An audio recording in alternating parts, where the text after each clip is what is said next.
Sup there, guys? Just some ordinary dude here, and welcome to another edition of Discussions with the Dude. Today I'm joined by Alana Marie. How are you today? Hi, I'm doing good. Good. And today we are going to discuss the writers of the Loud House program. So, obviously, at this point, we're 8 seasons in. We're about to start season 9 anytime. And, you know, naturally, there have been plenty of writers who have worked on the show throughout its run. Um, Now, I don't know if we're necessarily going to cover each and every single one of them, but we're certainly going to cover like the main writers who have been involved in the show like since the start or have come in since. So you've got your long stayers like Whitney Wetter, she's been there pretty much since the start. Kevin Sullivan as well. You've had a few other writers who have come into it later on, like Andrew Brooks, Jeff Sayers, Byron Dawkins. And then we've got some writers from years past who no longer work on the show, but did once contribute quite a lot to it, like Sammy Crowley and Carla Sackers Shropshire. Um, which I suppose maybe the best way we can cover this is, yeah, just to go through each writer sort of one by one and briefly touch on their overall bodies of work and see what we make of what they've done, basically, what they've contributed to the show. Does that sound good with you, Alana? Yep, it sounds pretty good. Yeah. Okay, so I suppose where should we start? I suppose maybe we should start with the one who's probably been involved for the longest now. She's pretty much started. She's pretty much written for the series ever since the beginning. Whitney Wetter. Now she used to co-write a lot of the episodes with Sammy Crowley back when she was around. We'll get to her in a bit, but Whitney has worked on the show since the very first season. Um, Her first episode that she worked on was Sue for Consequences, which I remember being a pretty good episode. Um, Yeah, that one wasn't too bad. It's not one of yeah, my favorites, but it was still pretty good. yeah. I mean, the thing is with season one had some recurring flaws, and I think a lot of that was down to Chris Savino's influence. He had a certain vision that he wanted for the show, and some things about it were very good, but some things about it, like how overly mean spirited the sisters got, how often Lincoln was outnumbered, how certain episodes were just a bit weird or focused on distasteful things. There were plenty of bad episodes from the first 2 seasons. Episodes like One of the Boys, No Such Luck, Brawl in the Family, Study Muffin, that sort of thing. But Whitney did write some really good episodes from that first season. She wrote A Tattler's Tale, which many would argue is one of the absolute best episodes of season Oh one. yeah, definitely. That's Yeah, one of the best season one episodes. absolutely. She also wrote Toads and Tiaras, which is also a pretty great episode. Oh yeah, that one's pretty good too. She wrote the original April Fool's Rules episode, which, depending on who you are, you may or may not like. I thought it was pretty good in a certain for what it was. Yeah. Yeah, it's okay, but it's not like the best April Fool's episode. No, no, it was a solid start, but there were ones that got better. And she also did Snowboard, which was a pretty fun episode as well. Oh yeah, it was. Yeah. And so in season one, I think the thing is there, even with the limitations imposed by Chris Savino's directing, because there were quite a lot of limitations imposed from that. Chris Savino, I mean, I suppose we should briefly touch on him as well. Now, he's not really that much of a writer, he's more of a director and just generally the guy who used to run the show. Oddly enough, the only episode he did actually write was my favourite one, Space Invader, but that was co-written with Carla. Um, Oh, yeah, I actually didn't know that he wrote that. yeah, he was one. He pretty much almost entirely did that himself, except for some of the writing was assisted by Carla Shropshire. Oh, Um, that's interesting. I mean, then again, considering who has the better body of work, I'm willing to bet Carla had more involvement in this let on as to how good that episode became. Because when I actually look at Chris Savino, he's responsible for directing some of the worst episodes of the show from the early seasons. Plus, his body of work outside of the Loud House, let's just say it's not exactly great. Yeah. Yeah. Now, you're a And bit. I think the show is doing like fine without him, like honestly. Yeah. Like Uh, after he left, it did keep improving. Yeah, a lot of things about the show certainly did improve once Chris Savino left. Like the characters got better. I think the continuity got a little bit stronger. Generally, the average episode quality, I think, improved to an extent. I suppose if there's one thing I would fault the show for in the later seasons, it's its creative direction. It's not always focusing on the most interesting things. But then again, I don't think Chris Savino coming back would necessarily help with that. I think it would just introduce other flaws. So yeah, Yeah, I guess so. yeah. But yeah, go. But Chris only did one. Really wrote one episode, and then he directed. He was mostly a director more than anything else. He'd take the scripts other people did, and he'd tweak them up. Sometimes they'd turn out really great, but other times they would turn out pretty awful. Yeah. Um, but going back to Whitney Wetter, she was always able to work within the physical limitate within the imposed limitations of Chris's directing and vision. And even in the earlier seasons, she was able to write some really strong stories. Like going to season two, she wrote with Kevin Sullivan 11 Hours Leaping, which many consider to be one of the absolute best episodes of the show ever, pretty much. Um, Yeah. It was so well written. It was amazing. yeah, it was such a really good special. Like, okay, yeah, the start is a bit it does start a bit slow, but it's still like really fun in like what it does in its build up. And then obviously once you get to the stuff with Lincoln and Mr. Grouse, that's just like a pretty much a home run right to the finish line. Um, but in Yeah. season two, she also wrote Sweet and Sour, which was also a really fun episode. Oh yeah, it was. She wrote Relative Chaos, which was a pretty damn good pilot episode, basically, for the Casa Grandes. Um, Oh yeah, I love that one. she wrote Room with a Feud, which many would argue is a better version of Brawl in the Family from the same season. Oh yeah, it always reminded me of Brawl in the Family, but it just was written so much better. Oh, yeah, absolutely. And speaking of the April Fool's episode, she did write Fool's Paradise, which many would argue is the best of the original trilogy. Yeah. I still think the one from season 5, I think it was Silence of the Silence Lambs. of the I still Luans, think that one's my favorite. yeah, that one came later, didn't it? Yeah. And that was sort of like that made it an anthology sort of thing. But if we go for like the original trilogy, April Fool's Rules, Fool's Paradise, and Fool Me Twice, I think most people say Fool's Paradise is the best of the three. Um, yeah, Yeah, definitely. yeah, and then she also wrote Tricked again with Kevin Sullivan in season two, which is probably one of my more favorite specials. It was just a really fun episode with a really really fun ending. Yeah. I love the ending especially. I think that's like one of my favorite parts of the episode. Absolutely. I mean, she's wrote even more episodes than that, but that's just we're just sort of briefly touching on the main points, I guess, because we've got quite a lot of ground to cover. Season three, she co-wrote with Kevin Sullivan, Tripped. She introduced Myrtle into the series with Instagram. Oh yeah. I love that one. So I guess it kind of makes sense that all these years later, she was the main writer of No Time to Spy, which also focused on Myrtle and Lincoln.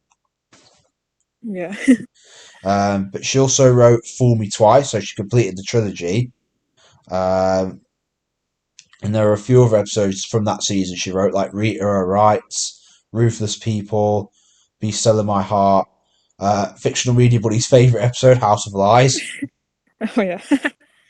and Cooked, which was also a pretty strong ending to that season. Now, interestingly, she didn't write necessarily the best episodes of season three, but even then, they were still pretty good.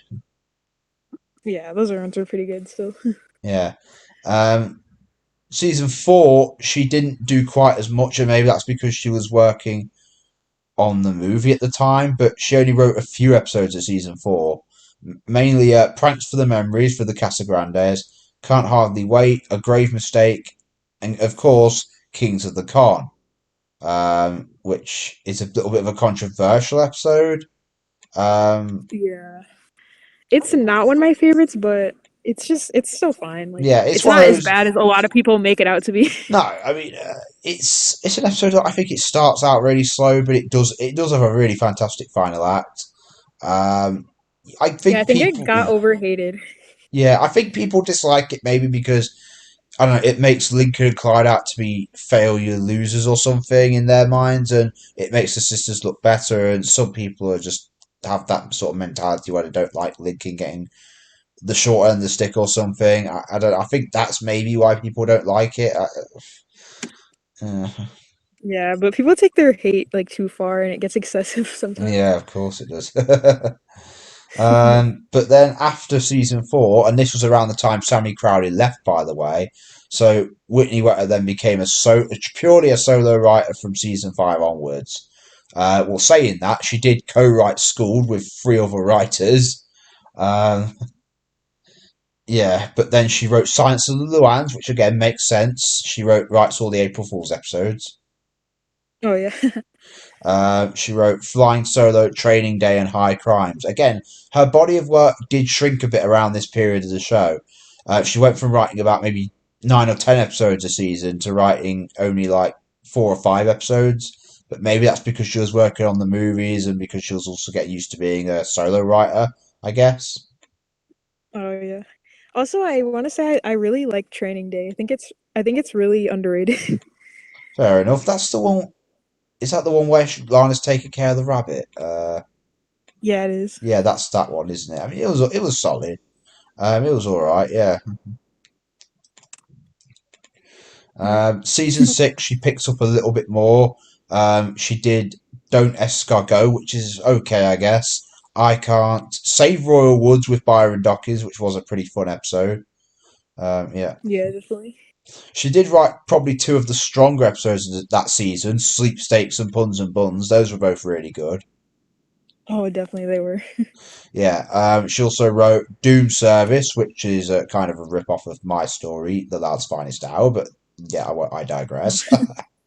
And she also wrote Linen Order, which was a pretty solid sort of sequel to Cowpie Kid. But I've sort of spoke about that one before, as you well know. It's a very solid story that could have been a brilliant one if it's done a bit differently. But there you go. Yeah. I still think it was pretty good Yeah. for what it was. And then going into season seven and eight, because I think she spent quite a long time working on No Time to Spy. In season seven, she only wrote 2 episodes, but they were two of the standouts of that season: Sleepless in Royal Woods and Dread of the Class. Oh, those ones were really, really good. Yeah. Now I noticed that I think she's written every single prank themed episode of the Loud House. Oh, yeah, I never noticed that before, but that's actually kind of cool. Yeah, so she's obviously the one who really likes doing the Luan is a sort of jigsaw level prankster sort of thing. Yeah. So because she's the only Yeah. one who seems to have done that. No, none of the other writers seem to have been involved in that whole thing. Yeah, not really. Yeah, well, unless you count me and House of Fun. Oh, yeah. Yeah. But and then in season eight, she wrote "Stealing Thunder," "A Night to Remember," "Carolus Whisper," and "Close Encounters of the Nerd Kind." Oh, cool. Yeah, which were some pretty solid episodes as well. Probably some of the stronger episodes. Yeah, I think overall. I mean, okay, she only wrote "Close Encounters" as one of the four main writers, or one of the two main writers. Yeah, Oh, yeah, but that was a really long episode. yeah, that was a really long special, wasn't it? Like Schooled. That was solid. It wasn't one of my favourites, but it was fun enough. She wrote that with Jeff Sayers again. She also co-wrote A Night to Remember with Jeff Sayers, which makes sense because it kind of derives from concepts brought in by the movie. Yeah, Oh, right, yeah. yeah. And speaking of which, yeah, obviously she wrote No Time to Spy with Jeff Sayers. Um, and that was a really really fun movie. Not flawless, I had a few issues with it, but generally it was a really well executed, very strong product. Yeah, it was an amazing movie. I still think it was better than the first movie. Yeah, I think most people would argue it is better than the first movie. That being said, I do like the first movie. I think a bit more than most people, so it's not that big a leap in quality. But yes, it is an improvement. Yeah, definitely. Yeah, I mean, I think it's of the three movies, it's technically the strongest one. Personally, I sort of find myself preferring the Casa Grandes movie a little bit more for some reason. But I don't know. They're sort of neck and neck for me. Yeah. But that's Whitney Wetter, probably the most accomplished writer of the group, but far from the only one. So I suppose considering we started with her, we'll briefly touch on her former partner who no longer works on the show, Sammy Crowley. Oh Um, yeah. Now she only worked until season 4, and then she moved. I think she went on to do other things.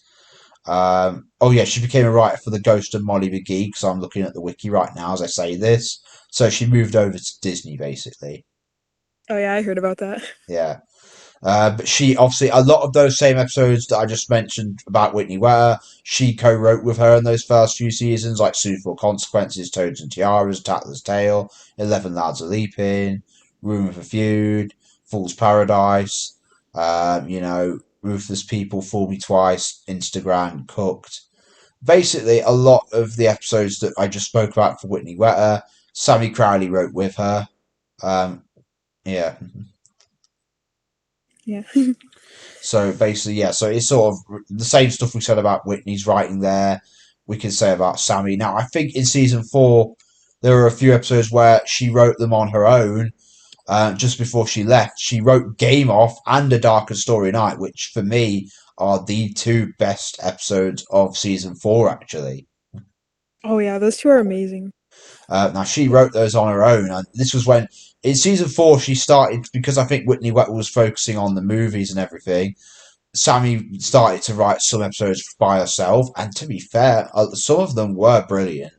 Like those two that I just mentioned. Not all of them. Like Rocket Man was okay, but then you have quite a lot of the episodes she wrote on her own were very, very strong. So it's kind of a shame she didn't stick around and do a bit more. But I guess she wanted to move on to something different. Yeah, which I guess is it makes sense. Yeah, I mean, But yeah, it's kind of a shame because looking at it, she is a very talented writer for the show, or was a very talented writer for the show. But yeah, I guess, absolutely. yeah, I guess it goes the way it does. We do have some other great writers going on now. Like since we're talking about Whitney, Wetter, and Sammy, we could talk about somebody else who started co-writing a lot of episodes with Whitney Wetter lately, Jeff Sayers. Now, Oh yeah. he he came into it relatively later on. I think he started around season 3. In seasons 3 and 4, he only wrote a few episodes. And to be fair, while he did write The Mad Scientist, some of his earlier episodes weren't particularly strong. Like he wrote Scales of Justice, which was meh. He wrote Game Boys, which was meh. He wrote The Loudest Thanksgiving with Sheila Srivanis, which was meh. Yeah. He didn't have the strongest start. He also wrote in season 4 on Thin Ice, which again, solid, nothing special, you know. Um, Yeah, so I that's think he alright. had a bit of a rough start, but I think he started to come into his own around probably maybe late season 5. Again, he did have an involvement in Blinded by Science, which I know you don't like very much. Yeah, I Um, don't care for that one. yeah. What did you dislike particularly about Blinded by Science again? Just so I know. I don't know. I just don't really care for Flip as a character, and I just think Yeah, that I don't know. I couldn't really get into it. yeah. Yeah, Flip. It's one of those. I wouldn't mind him so much if he wasn't so overused. It's one of those things. Same with Scoots and a few of the other characters. It's like they constantly have to be crammed into every episode, and it's like you've got the Loud family, which you could do a lot more with for a start, and you also, if you are going to do more with supporting characters, why these ones? Like they're not that fun. They're better in small doses. You know what I mean? Yeah, definitely. Like there are And I plenty of feel the same characters. way about like House Flip because that's another one I don't care for just because it's like I don't know. I Yeah, couldn't it's one of really. those House Flip. It's a funny enough episode. It's just such an uninteresting premise. You know what I mean? Yeah. And that's the thing. Like you've got to have great execution and idea. You've sort of really, it's ideal to have both rather than just one or the other. Um, yeah, the execution matters more than the idea naturally, but the idea is still quite important. Like for every episode where you get a mundane idea turned into something brilliant like Dole Day Afternoon.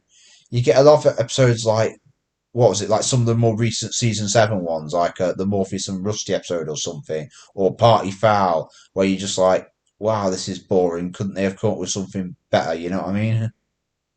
Yeah, I agree. Yeah. So go back to season 5. Yes, he was involved in that episode, but then he also wrote some of the gems from that season, like Undercover Mom, Camped, and Dis the Cook, and Dimes Are for Never. Oh yeah, those ones are great. Yeah, so I think it Diamonds Are was, Forever is hilarious, to yeah, be that was honest. a really fun episode. I really liked Undercover Mom, even though it's kind of like ridiculous how nobody could see through Rita's paper thin disguise, but whatever, that's just cartoons for Yeah, you. it's kind of This silly, but it's so good. Yeah, it's like it's weird. In the last third, she's sitting at dinner next to Lisa Loud, who's meant to be like this super genius, and what she can't see through that disguise. Yeah, it's kind of weird. Yeah. um, then obviously he did write Camped and Dis the Cooked, which were two really fantastic episodes.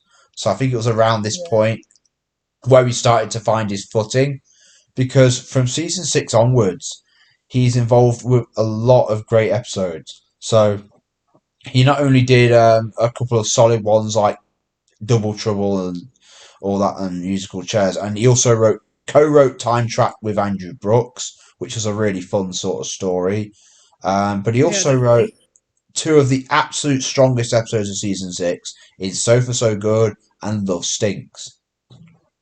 Oh, those ones are really good. Definitely. Yeah. So it was around, I think by the end of season 6, I was like, okay, this guy's starting to find his footing. Um, Now, obviously, much like with Whitney Wetter, he didn't write that much for season 7 because obviously he was also working on the movie, so that's probably where his time was spent. Yeah, that makes sense. But he did churn out two episodes relatively quickly, I think. There Will Be Mud is solid, nothing special, but then he also wrote one of the absolute strongest episodes of season 7 in Can't Lin Them All, which was really fun. Oh yeah, it was. I Yeah, rewatched that a few days ago, and it's still as good as when I first watched it. yeah, absolutely. I think it's one of those where you're just like, yes, this is the sort of stuff we'd really love to see from Lynn Jr. I mean, personally, I'd have preferred it if like she was actually wrestling for real rather than doing like fake wrestling. But whatever, it's still a pretty fun episode. Yeah. Yeah, and again, she also, no, sorry, he also wrote with Whitney Wetter A Night to Remember in season 8, which again makes sense. He wrote that movie with her, so of course it makes sense for him to write the sequel episode with her as well, and that was very fun. So yeah. Yeah, definitely. And he also wrote Be Careful What You Fish For, Dollars and Cents, and Close Encounters of the Nerd Kind again. So, again, I think overall he's got better. He started out a bit rough, but he's probably become one of my more favourite writers over the seasons. Yeah. Yeah. He's written a lot of good episodes. Yeah, he's written a lot of good episodes. It's just the fact that it did take him a while to really get there because a lot of his early episodes, looking at his list now, um, a lot of his early episodes aren't that great, but there you go. Yeah. It does take time. But he got there in the end, so that's good. Um, so I suppose who should we talk about next? Maybe we Hmm. could talk about Andrew Brooks. I think he's fictional media buddy's favourite writer. Now I have Oh yeah. briefly interacted with Andrew Brooks. I've also briefly interacted with Whitney Wetter as well. But I did ask Andrew Brooks what his favourite episode that he worked on was. Interestingly enough, he said his favourite episode from season 6 was from season 6, The Loud Cloud. Oh, that one was really fun. Yeah, now The Loud Cloud. Yeah, I think I've only seen this one once. I vaguely remember it being pretty solid. Yeah, it's like I think it's sort of like, is it like a better version of something like House of Lies where I don't know, Lisa brings something into the house to sort of help them with things, and obviously it causes hijinks and all that. Yeah, and the Yeah, machine or whatever they were using big kind of like went supercomputer crazy or sort of something. thing. I mean, I do. Yeah. I'm going off vague memory because I've only seen it once, but I do remember it being a very solid episode, quite fun. Yeah, and Andrew Brooks says that was his favorite episode that he'd done. So obviously he holds that one in very high regard because he has written quite a number of episodes for the show over the last few years. Um, Much like Whitney Wetter, he he's no, not sorry, not Whitney Wetter. Much like Jeff Sayers, he came into it a few seasons in, so he didn't start until season 4 with Stool Monitor, which was pretty solid, I guess. Um, Yeah, that was okay. yeah, but he started to do a bit more as of season 5, and to be fair, pretty quickly he does find his footing with it. So he did write the very strong, if flawed, Strife of the Party, starring Lana and Lola, um, which was a pretty well written episode. Um, Yeah, that one was pretty good. I mean, obviously, that episode, I think its strongest strength, its biggest strength was having Grey Griffin. She absolutely elevated that episode to being as fantastic as it was um, with her Yeah, vocal definitely. She's an performance. amazing voice actor. Yeah, absolutely. But yeah, obviously, I think she elevated that episode quite a lot. Um, I have explained a few issues I have with Strife of the Party, but I still think it's a really, really great episode. No Bus, No Fuss, which was solid. Um, and then that was all right. It could have probably been done a bit differently though. But yeah, Yeah, it was still pretty good though. yeah. And then Dream a Lily Dream, which is absolutely one of the standouts of season 5. And at this point, I think people realise, yes, this guy does know what he's doing. Yeah. Um, he then also wrote some pretty strong episodes from season 6, such as Present Danger, The Taunting Hour, which is probably a bit overhated. Um, Yeah. yeah, It's way Dine and too Bash, overrated. yeah. It's crazy. Yeah, The Taunting Hour is pretty overhated, isn't it? I mean, it's one of those episodes like, yeah, I can see a few issues with it, but like the people really do over exaggerate what's wrong, like what they have, like what problems they have with the episode, sort of thing. Like there are a couple Yeah, and I things. think a lot of people like kind of like miss the whole point of the episode with like the Yeah, message at the end to like yeah. ignore critics and stuff. I mean, Yeah. it's one of those. Yeah, you've just got to sort of handle criticism, or more than likely haters who just like to criticize for the sake of it. I do think that episode Yeah. could have touched on the point that sometimes there is such thing as good constructive criticism. I suppose that's more of a nitpick, but as it stands, it was a pretty strong episode. I don't think it became abusive to Lincoln or anything like a lot of people say. That's just people getting angry for the sake of it, I think. Yeah. But then he also wrote Dine and Bash, Time Track with Jeff Sayers, Lights, Camera, Nuclear Reaction, The Loud Cloud, naturally. Um, so most of those are pretty strong episodes. He also wrote Snow Escape, which is, Oh, I love Snow yeah, Escape. Snow Escape, technically speaking, is quite a fantastic episode. Actually, I have very strange thoughts on this episode. It's one of those where, like, I acknowledge Snow Escape is in many technical ways a really great episode. It's got some of the finest animation in the show, which okay was that's more down to the animators, but still, Oh, it had definitely. some really fun dynamics between the siblings. You know, it did have some really tense moments and stuff like that, and good gags in it. Um, I guess for me, it's the fact that they seem to use Lynn more as an antagonist than somebody who could do like noble stuff with her strength, which I guess that's more of a personal gripe I've got for it than anything. But I will Yeah, acknowledge that's fair. it is a really great episode. Even so, it's one of those I want to rate it higher than I do, but because I'm a Lynn fan, sort of I can't if that makes sense. But Yeah, uh, I just think it was really like cool, like how suspenseful it was, and I just oh think the yeah, animation just looked really good. oh, absolutely, yeah. It was very suspenseful, and yeah, a big part of what made Snowscape as good as it was the animation, was the visuals. The people who were behind the technical quality there, they should really hats off to them because they did a fan. Around that point is when I think the animation really peaked. Around the end of season 6, early season 7, because you also had Candy Crushed, and that was another stunning looking episode visually that came Oh, out that not one too was long so good. after. He also wrote in season 6 The Hurt Lockers, which is pretty solid. Not one of my favourites, but pretty good. Yeah, Um, it was still pretty good. Yeah, and then season 7, he wrote a few episodes. Like he wrote Tough Guys, which was pretty good. He wrote From Brad to Worst, which was okay, I guess. Not one of my favorite episodes of the road trip arc, but it was all right. Um, Yeah. and something I've just noticed, he wrote both From Brad to Worst and Twas the Fight Before Christmas, which have somewhat similar storylines to them when you think about it, because they're both Lynn Senior getting angry and having a rivalry with another character. Oh, that's actually kind of funny. Yeah.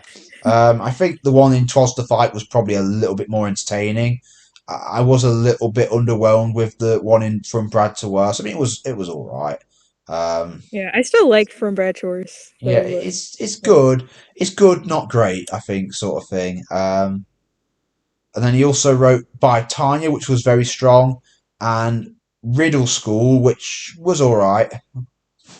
yeah, that one's okay. Um, and then in season 8, he wrote Only Mine Will Tell, which is pretty damn good. Um, Yeah, None of Your Business, which was surprisingly more entertaining than I thought it was going to be.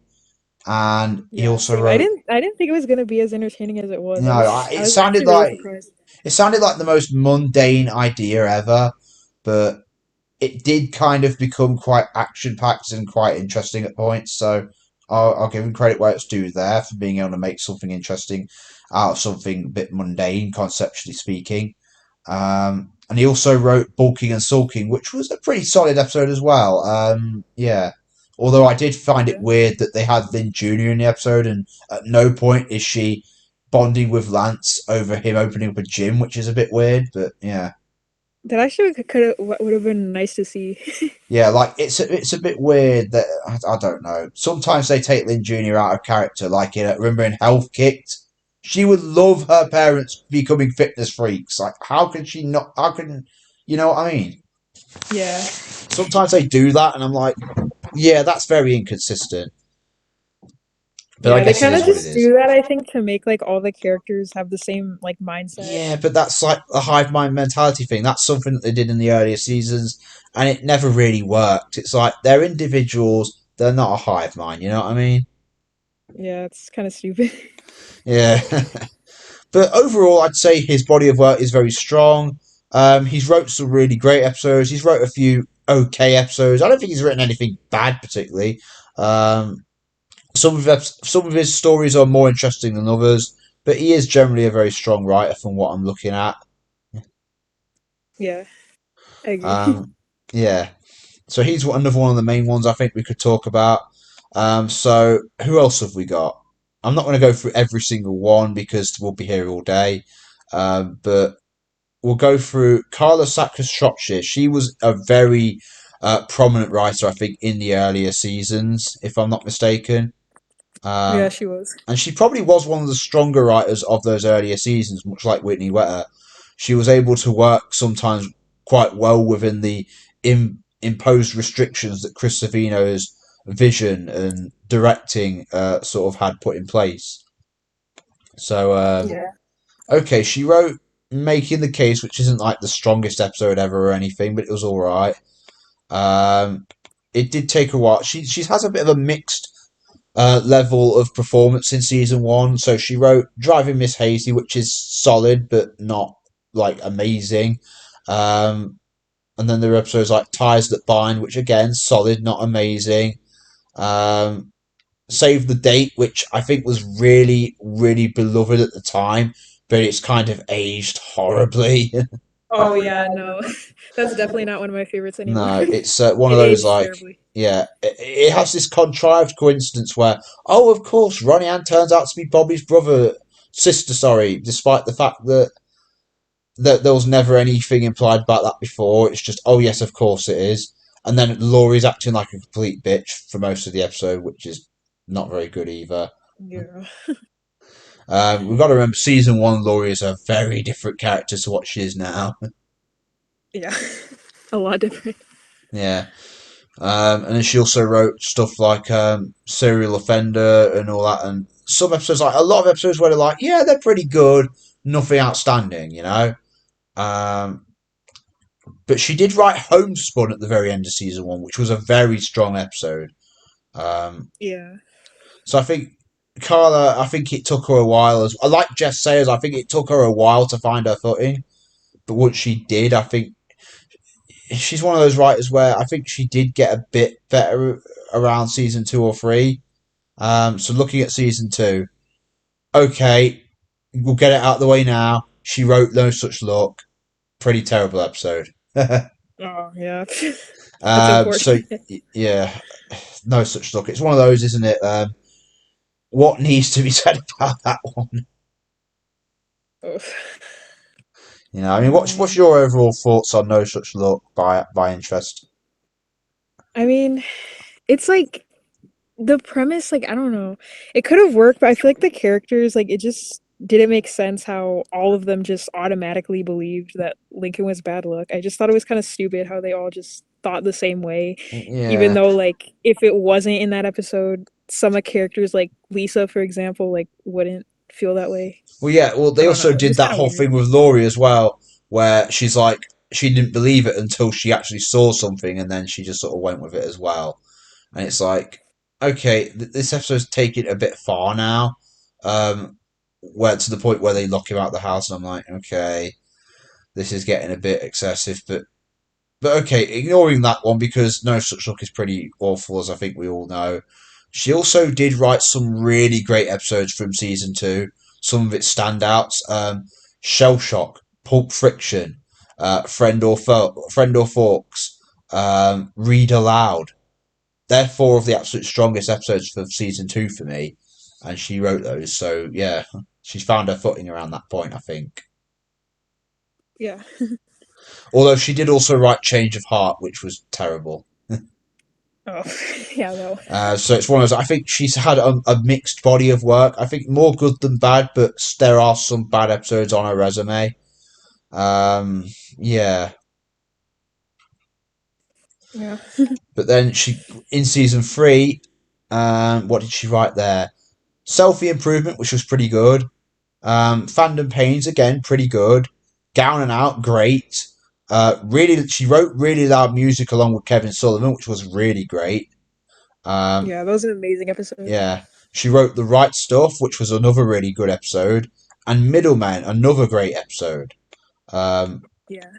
so I she love did Middleman. write mostly really, really good stuff in season 3. A few meh episodes as well, but generally this was around the point I think she peaked. Would you agree, maybe? Mm, I guess so, yeah. Yeah. Yeah, again, Middlemen, really loud music. 2 of the absolute best episodes of season 3 for me. Really good stuff there.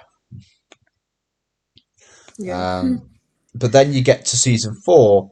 Again, she wrote Washed Up, which was a pretty good episode.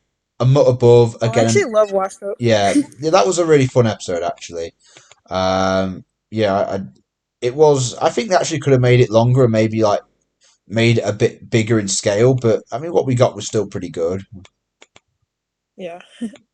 Um, a Mutt I'm actually Above, surprised they were able to fit all of it in 11 minutes. yeah, so it is impressive. Like it is, as someone who has tried to make his stories resemble the show's episodes as closely as practical.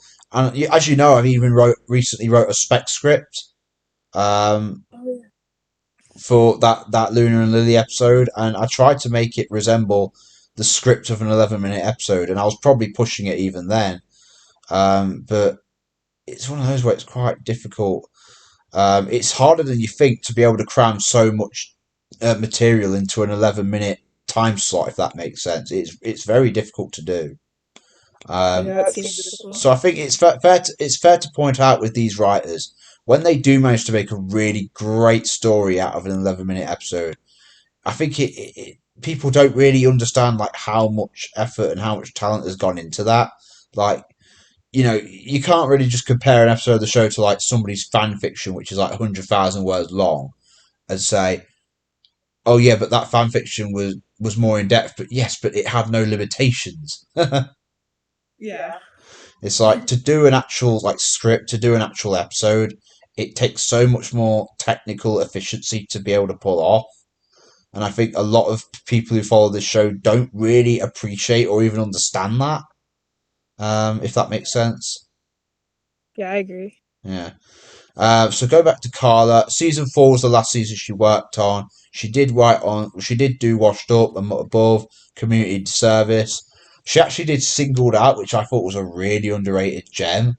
Um, Yeah. it was just such a I really funny love that one. episode. Yeah, um, it was. and she also did Tough Cookies, which was all right. And I think the last episode she did was Snoop's On, which was again pretty fun as well. Yeah. She also Also, I want to story, say I do love Community Disservice as well. yeah, I think that one was one of the best of season 4. yeah. And it's also worth mentioning she was the one. Chris Savino, going back to him, he only wrote 2 episodes, I think, Left in the Dark and Space Invader. And both those episodes Carla co-written with him. Left in the Dark was a pretty strong opening episode to the show, actually. Um, and Space Invader, you know my opinion on that. My favourite episode of the entire series. Oh, yeah. And considering Carla has a generally pretty strong level of output and body of work, and Chris Safino doesn't really when it comes to writing, I have to assume that she did the lion's share of the work when it came to Space Invader. It just makes more sense. Yeah. Yeah, I mean, for those of you who think I'm just psyching off Chris Savino, here's the thing.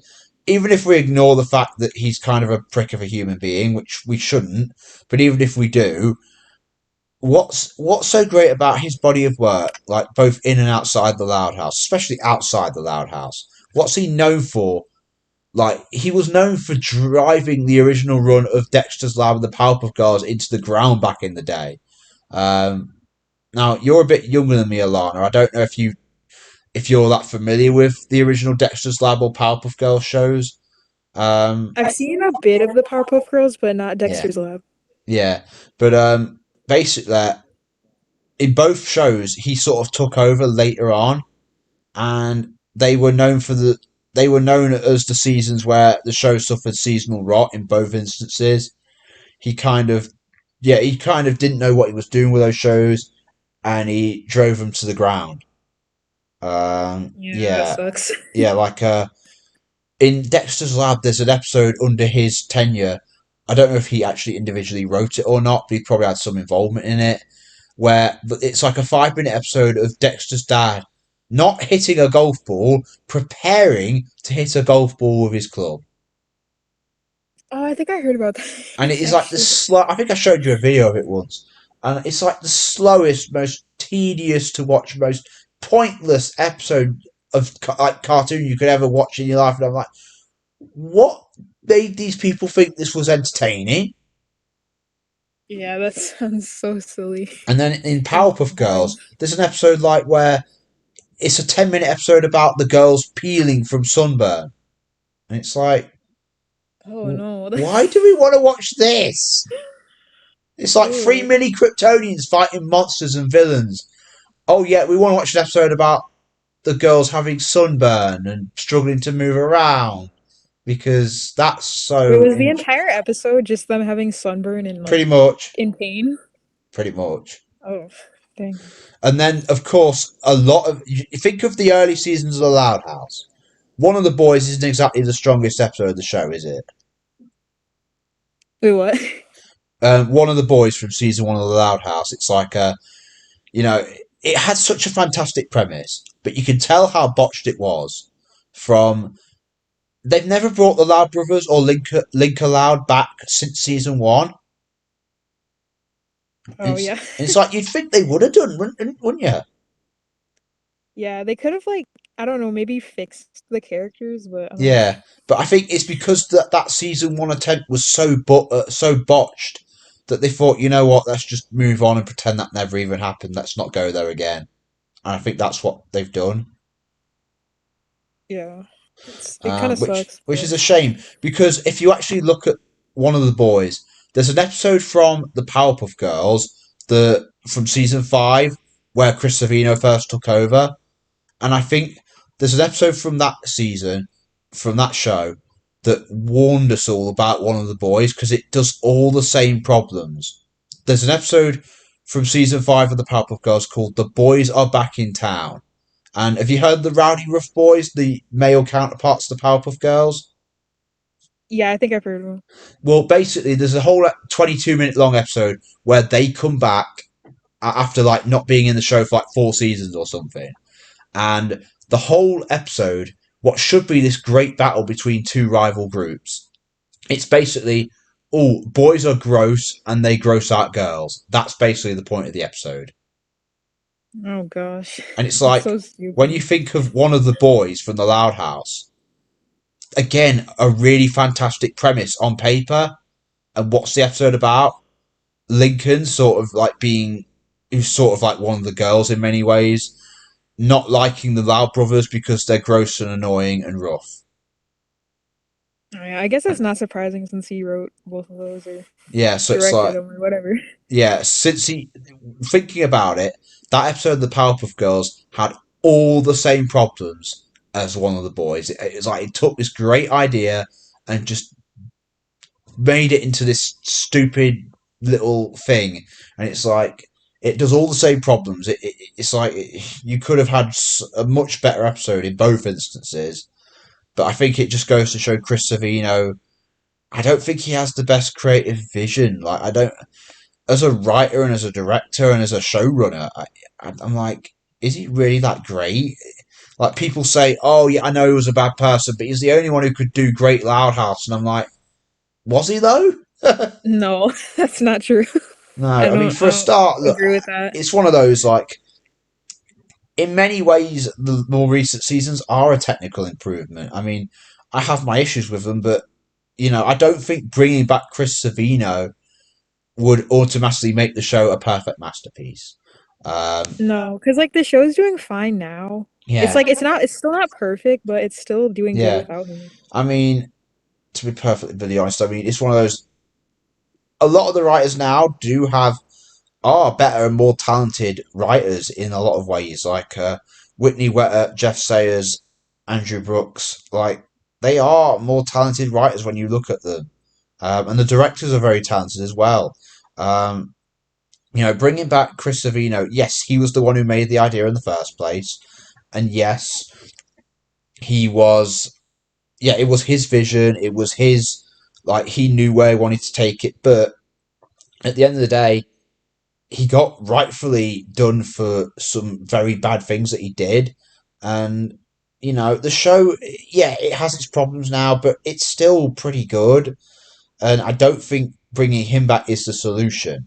I think part of the problem with the more recent seasons isn't even that. I think it's the fans as much as anything because the fan base has been so hostile. They've forced the show's crew to, I think, distance themselves away from their own audience as much as possible, which has resulted them being to a point a little creatively out of touch. But that's more down to the fans, I think. Yeah, the fandom's just not good. It's Yeah, just it's why terrible. I'm sort of trying to repair that damage a little bit because I have been speaking where I can, I have been communicating with some of these staff members. I have had brief interactions with Colton Davis, Andrew Brooks, Whitney Wetter, Jeff Sayers. Um, and, I'm sort of like showing, look, I know our fandom is full of pricks, but we're not all that bad, I promise. Yeah. But going back to writers, I think there's one more we could cover in depth, maybe two, and then we'll just briefly cover the rest since otherwise we'll be here forever. So one more writer that I think has been there since the start, um, Kevin Sullivan. Oh yeah. Yeah. Now he's also like Whitney Ware. He's been there since the start. I don't think his body of work is as strong. I think he's had a lot more duds, but he also has had some really good episodes as well. So he's got a very mixed level of output for me. Um, like for example, in season one, he wrote One of the Boys, pretty terrible. Oh yeah, Again, as we've that's not covered, good. some of that was probably down to Chris Savino's influence as well, but still, he had a hand in that. But he also wrote some other good episodes like The Sweet Spot, Butterfly Effect. Although he also wrote A Fair to Remember, which I don't think was that particularly good. That was alright. Yeah. Again, season two, And this is a perfect example of how mixed his body of work is because he co-wrote 11 Hours of Leaping with Sammy and Whitney, and then immediately after that, he wrote Brawl in the Family. Oh no. Like, how do Yeah. you go from? Although maybe Brawl in the Family actually happened first because Brawl in the Family, you still see the parents without their faces, whereas obviously 11 Louds is where they reveal it. So I think Brawl in the Family was released after, but I'm almost certain it would have been made before. Yeah, it might have been like originally like a season 1 episode Yeah, maybe, and it then felt like like a later. season one holdover, but it just waited until season two to happen. But that just goes to show how mixed his performance is. He wrote one of the strongest episodes of the show, and around the same time wrote one of the absolute worst. Yeah, that's How do you go from that to that? I don't know, but there you have it. But he also wrote Frog Wild, which is pretty good. L is for Love, which is a beloved episode of the show. Oh Um, yeah, definitely. Health Kicked, which is solid, but like I said, it had a few little plot holes. And Tricked again with Sammy and Whitney, again brilliant Halloween special. Yeah, definitely. So he has had a few duds, but he has also wrote some really good stuff. In season three, he wrote Frenzy, which was pretty fun, although a bit cluttered. Um, he wrote a few okay ones. I don't think that much, particularly as City Slickers or anything. Um, Breaking Down was all right. He did co-write Really Loud Music with Carla. Again, brilliant, phenomenal episode. Yeah. And he ended season three strong with both Racing Hearts and Stage Plight, two really great episodes as well. I love those two episodes. Yeah. Season four, a bit of a mixed bag. He wrote Last Loud on Earth, fine. Um, Although actually no, he did write a few really good episodes in this season. Thinking about it, Lovebirds was pretty solid. Sister Act was brilliant. Good Sports Oh was yeah. pretty good. Yeah, he did write a few pretty good episodes for season four. Yeah. He took season five off, but then he in season six, um, he came back with quite a few episodes. Like he did Space Jammed, Great Lakes Freakout, Prize Fighter. Um, those were pretty good episodes. Um, Oh yeah, didn't you write The Last Laugh as well? yes, he wrote The Last Laugh. Yeah. You wrote a lot of good ones Yeah, in season that was 6 a and really good episode. Actually, that was a really good one. Yeah, yeah. where Luan uses Lola as a puppet, and it was a pretty cute episode. Um, he also wrote Flip This Flip and a Bug Strife, which are okay, I guess. I was actually surprised by Flip because I didn't expect to like it as much as I did. But I Yeah, kind of liked it. it's probably is one of his better episodes. To be fair, maybe I am overly harsh on it just because I'm kind of sick of seeing Flip all the time. But yeah, Yeah, I get that though. yeah, it's like he's in every. Have you noticed? Apart from the road trip arc, he's pretty in every episode of season eight. It's like it's Yeah, like it's excessive. why is he constantly in the show? It's like he's in it more than some of the Loud Sisters. I swear. Yeah. It's like I don't know, it's Flip weird. is not Bender writers. Seriously, stop over. I'm guessing it's because John DiMaggio, other than maybe Greg Griffin, is the highest like status voice actor in the cast. He's very well known in the animation world. He's done so many characters. Maybe it costs more to have him than some of the others, and to be able to get their money's worth, they have to use him as much as possible. I'm guessing that may have something to do with it. Either that or it's like a contractual thing where it's like, okay, I'll be in your show, but you have to use me quite a lot. So I don't know. Maybe that's the thing. Yeah, that would make sense though if that was the Yeah, case. that would make sense. Sadly, it doesn't change the fact that it's a pretty big problem that I wish the show would fix. But there you go. It's the same thing. It's like the opposite of Brett Bassinger's situation, which I think I've mentioned to you before, where the Oh voice yeah. of Lynn's friend Margot, she usually only has one voice role every season. Oh, yeah. And I'm like I never noticed 90, that, so you pointed it out. yeah, I'm like 99% sure. that there's a contractual deal with Brett Bassinger where she'll voice Margot one episode a season. I'm pretty sure that's the truth. Yeah. It's a bit weird actually. Lynn's friend group has quite an exclusive high status group of voice actors. Like you have Brett Bassinger voicing Margot Roberts, you have Cree Summer voicing Paula Price, and Tara Strong voicing Maddie. Oh yeah. And it's like they That's got all kind of, these high that's kind of status funny. voice actors to play these like random one off friends of Lynn Jr. It's like that's kind of interesting.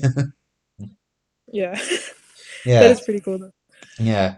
But yeah, I think with Flip, it's just I'm almost certain it has something to do with the fact that they need to get their money's worth out of John DiMaggio. I'm pretty either that or it's just because they think they can get some really great humor out of him very easily. Um, Yeah, it could be both. yeah, probably both. But to be honest, it's like you don't need to include Flip and Scoots in every episode to get quick like humor in it. There are other ways of doing that. Yeah, I agree. But you know, we'll get there. Season seven, go back to Kevin Sullivan. He did a pretty strong level of work in season six. Season seven, he wrote Force of Habits, which is probably another slightly overhated episode. Um, Yeah. It wasn't even that bad. Like it was pretty good. yeah. Saying that, he also did write.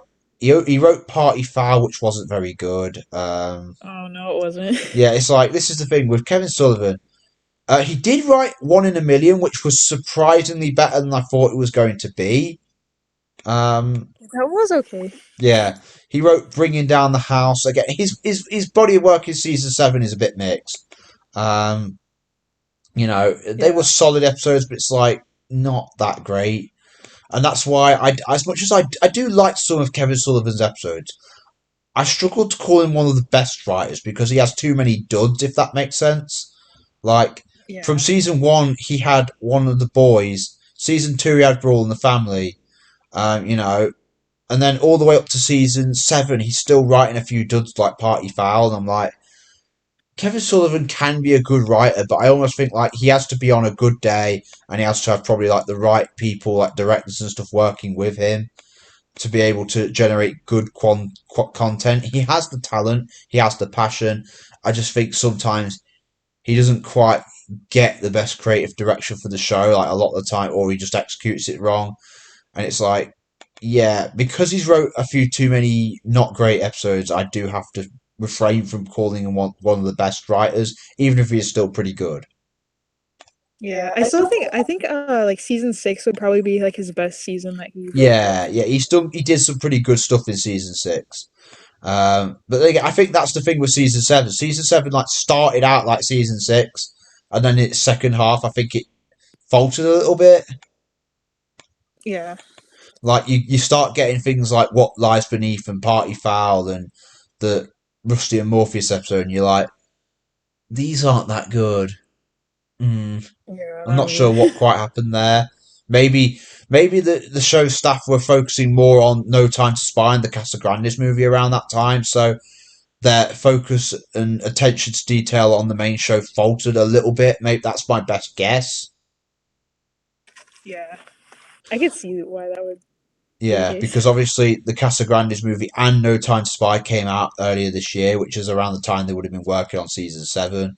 So a lot of people working on the show would have been like, okay, we're just sort of going to rush through season seven because we really want to make these movies great. And to be fair, yeah, those movies were really great. So I Yeah. suppose, you know, that was the sacrifice maybe. Yeah. I Um, can see so, that. so we're going quite long into this now. So, they're all the main writers. I think they're the ones that have had the biggest bodies of work. I'll briefly touch on Byron Dockers because I know he's done quite a lot of work. He started around season four. He did do a lot of episodes starting in season five, like Family Bonding, very good. Election, very good. She's All Back, very good. Rumor has it, pretty solid. Fam Scam, solid. His stories generally range from pretty good to brilliant, depending on how good of a day he's having, I guess. Um, yeah, he's done a lot of good episodes, actually. Um, Yeah. he did. Again, hiccups and downs from season six and small blunder. Again, pretty good. Most of I think most of his episodes are very solid without being necessarily outstanding. But he has had a few gems in there, like Child's Play, absolute gem of an episode. Oh yeah, that's a really Um, good one. Luna and Lily's best episode together. Well, I don't know. Maybe you could argue Souls of Arts passes it. But Screen Queen, that was a lot of people's favourite episode from the first road trip arc. Oh, that Leave was No Van amazing. Behind. That was another great episode. Yeah. I love that one. Again, he wrote with Andrew Brooks "Twas the Fight Before Christmas," which again was a very good episode. I did get a bit exhausted with the sibling rivalry towards the end, but it is what it is. I would have liked to see a bit more interaction between the two branches of the family more than we did, but there you go. Still a good Yeah, I episode. hope they make like another episode where like the two like families interact more, or Yeah, like the here's the Loud thing. siblings with their cousins. Yeah, it's like here's the thing. "Twas the Fight Before Christmas." It's probably not as bad, but it has a lot of the same problems as The Loudest Thanksgiving, where you've got like these two family groups together, but they're not really interacting that much because so much focus is devoted to this kind of overplayed rivalry between two sides, if Yeah. that makes sense. It's not as bad in "Twas the Fight" because it's just Lynn Senior and Lance doing it rather than everybody doing it. Um, but it's still like, wow, you could have done a lot more here. Yeah, it kind of sucks because I think the reason they did that is because like for to make a conflict for like the Well, yeah, yeah. episode. I suppose that's the thing because normally you have to have some kind of conflict that drives the story, but it's like they made it. It was a 22-minute episode, wasn't it? It's like towards the end, you're like, okay, this is just getting a bit boring and grating now. Um, Yeah, they still yeah, could have fit like other stuff in it and like toned down the arguing moments. yeah, but they didn't quite do that. That's something they don't. The show doesn't always handle conflict in the best way. I think that's safe to say. Sometimes it does it brilliantly, but sometimes it really doesn't, as I'm sure we're all aware. Like Brawl in the Family, for example, conflict was handled pretty fucking terribly there. Yeah. Yeah, um, not that good. so going back to Byron Dawkins, season eight, he only wrote a few episodes, but they were generally pretty good ones. Well, the winning spirit was solid. As I've said this before, I wish it would have been a Lucy and Lynn episode, but what we got was still fine. Um, Yeah, it was still okay. and Alpining Away, which was actually a really fun episode for me. Oh yeah, that one's really good. So it'll be interesting to see if he also writes the season nine episode that I think has just been leaked, but I haven't seen it yet. The one where Henrik comes to visit Lynn. Apparently, he is going to be in that a Christmas episode. So that Oh yeah, I wonder when that's gonna even come out. well, apparently it's Cause leaked already. It's somebody, some people have seen it, but I can't find any videos of it anywhere.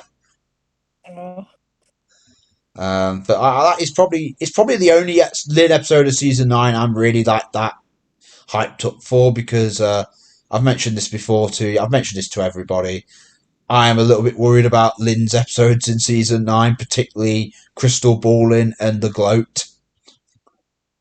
oh yeah, Like Crystal Ballin, I thought they got rid of Lynn's superstition after season four's On Thin Ice. Why are they bringing it back now? It was never something people really liked. yeah, that's kind of weird. So I'm hoping that it's a good episode, but I don't know, considering what happened in No Such Luck and all that. I'm not holding my breath. Yeah, hopefully it is good though. Yeah. I mean, to be fair, Bizarratorium was a better version of No Such Luck as well, so maybe they'll do it better this time. Yeah, but I guess we'll Yeah, have to see. yeah, like Bizarratorium, when you think about it, it's like, yeah, the whole Lincoln is actually bad luck, but this time the family doesn't just leave him. Imagine if they did that in Bizarratorium. The family just leaves him in the middle of nowhere and says, "Bye, Lincoln. Have a good life," and they just drive off without him when they're like a state away from his house. That would be awful. Like this, like the fandom would have went ape shit. Yeah, Oh god, I would have had a lot to do with that week. Um, but yeah, thankfully they didn't do that. Um, like some yeah, people still manage to not like that episode in still thought it was as bad as No Such Luck. Yeah, here's the thing: Brawl the Family and No Such Luck unlocked something in the fandom, and now it makes them really easily pissed off over everything. It's like it's kind of a Yeah. shame, It's because like they some kind of like episodes, look for things that are yeah, wrong with it. yeah, like look, I'm a critic of the show. You know, I'm a guy who's reviewed a lot of episodes. I acknowledge that most episodes have their flaws, but it's important to understand how bad actually are those flaws, and do they really ruin the entire product? Because in most cases they don't. Yeah, definitely agree. Like you get to, like there's episodes like when what I said about Strife of the Party. I have a couple of issues with that episode, but it's still great. You know, um, there are episodes that I have issues with where I'm like, this could have been done better, but I still like it. Like Can't Win Them All, great, brilliant episode. A bit rushed. The ending was a bit abrupt. Still really good. Yeah. Um, Force of Habits, yeah, it does make the Loud Sisters a little bit catty, but it's not that bad. It's still a pretty fun episode. Yeah, it's still The Taunting Hour, again, yeah, there were a few things I would have changed. I wouldn't have. I would have left out the line where Lincoln's own mother called him a life ruiner. I think that was a bit much, but it doesn't ruin the whole episode for me. yeah. Um, it's important to understand like how bad actually are certain flaws, or are they even flaws in some cases? Because they're not always. And it's like don't make a mountain out of a molehill when there's something you don't like about an episode. Does that really mean everything sucks about it? Um, Yeah. it's one of those I hate where, when people do that yeah, because people it's make, not really fair to like the entire episode to just say that it was just horrible yeah, when it because of was one just like, thing. oh, you didn't like one thing about it. Yeah. Yeah, it's like, yes, acknowledge flaws because that's how you could improve on things, but don't like be unfair to it. Like, as much as like Yeah. I have issues with Lynn and Order, for example. I think its third act is a bit superfluous and doesn't like it could have went in a much better direction. I even rewrote it a little bit just to say this is what I would have done with the episode.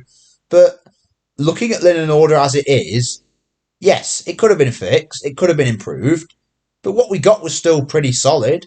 I don't dis I don't disagree with that, Yeah. and that's I think a lot of people. There's just one thing about an episode they don't like, and then they just decide, oh, it sucks, awful, worst episode ever.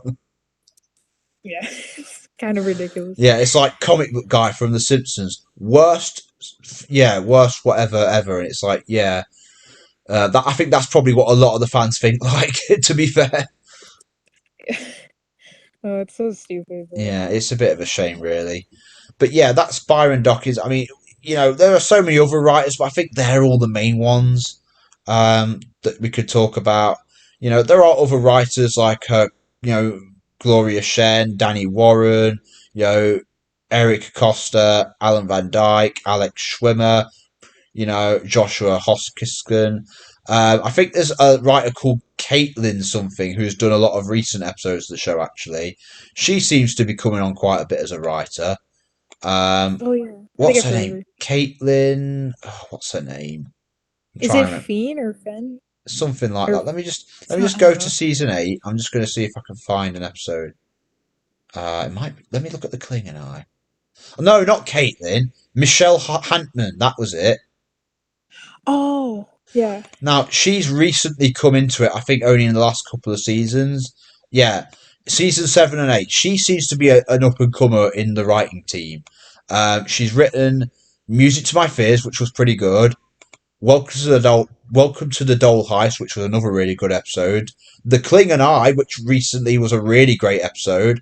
Oh, that one Um, was amazing. she wrote okay. She did write Mountain Hard Pass, which was a bit meh for me, but overall, she does seem to be one of the more like a pretty good writer who's came into the show recently, and I think she's got potential maybe to be a standout in season 9 going forward. Yeah, I can see that. Well, I guess we'll see how that plays out. But yeah, there are so many writers we could talk about, but I think we've covered all the main ones. Overall, I think some of them are better than others. As accomplished as Kevin Sullivan is, he is a good writer, but I wouldn't necessarily call him one of the best. He's pretty mid tier. He writes some great episodes and he writes some duds. Um, and then you have some like Carla Sacker Shropshire again. She mostly writes very good stuff, or did write very good stuff because she's not in it anymore.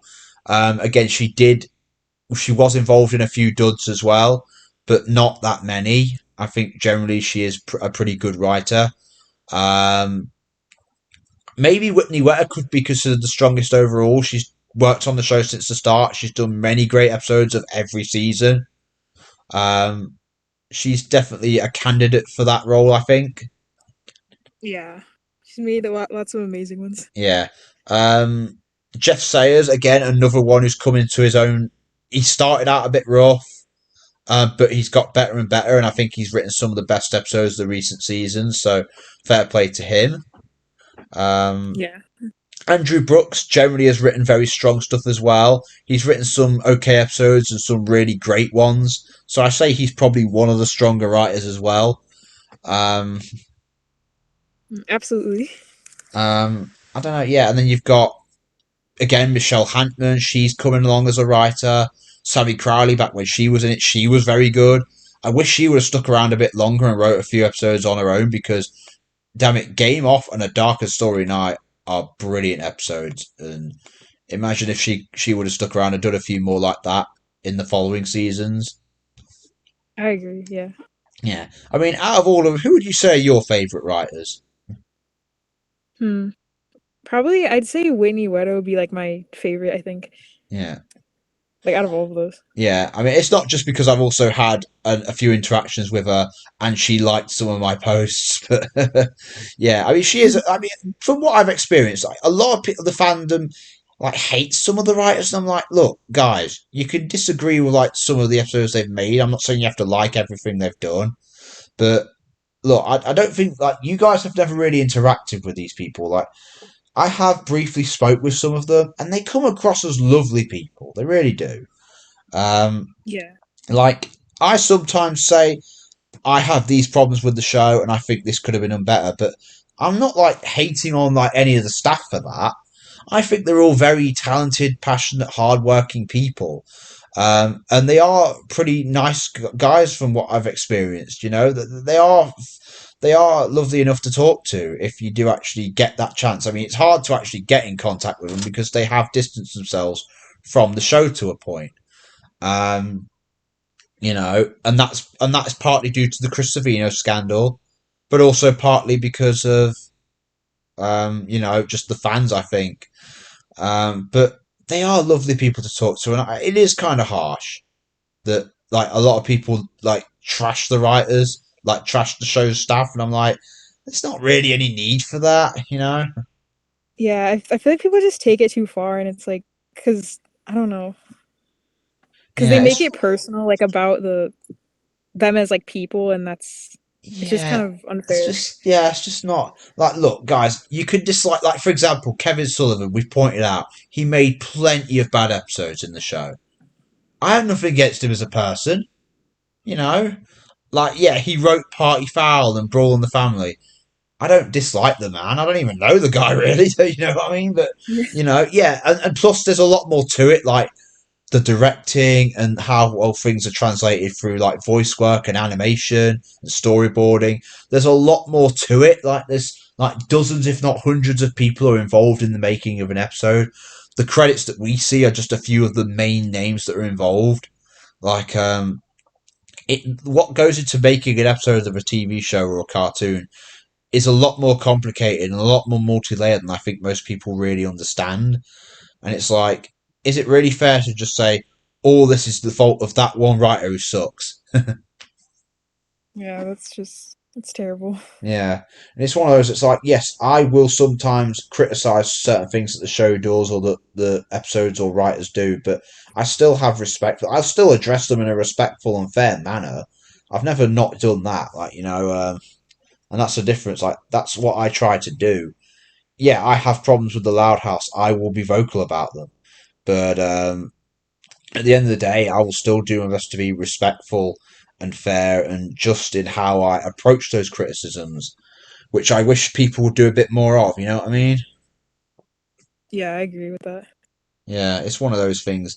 But yeah, I mean, that's what I think. That's the thing with the writers. There are so many very talented writers who have worked on the show over the years, and as long as the show does continue, obviously, I hope we continue to have good, talented, hardworking writers who contribute to it.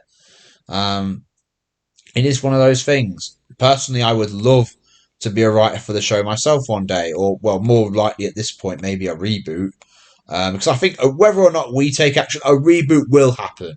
It may not have become as big as SpongeBob like it was predicted, but it has been successful enough where you think like 10, 15 years down the line, there will be some kind of reboot or spin-off or continuation, you know what I mean? It will happen. Of course it will. That is the media industry.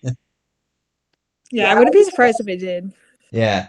Um, so it's like, do you want people who are just doing it for the money, like the Powerpuff Girls 2016 reboot, which was terrible? Or do you want people to do it who actually have great ideas for the show? Like DuckTales. That was a brilliant example of a reboot.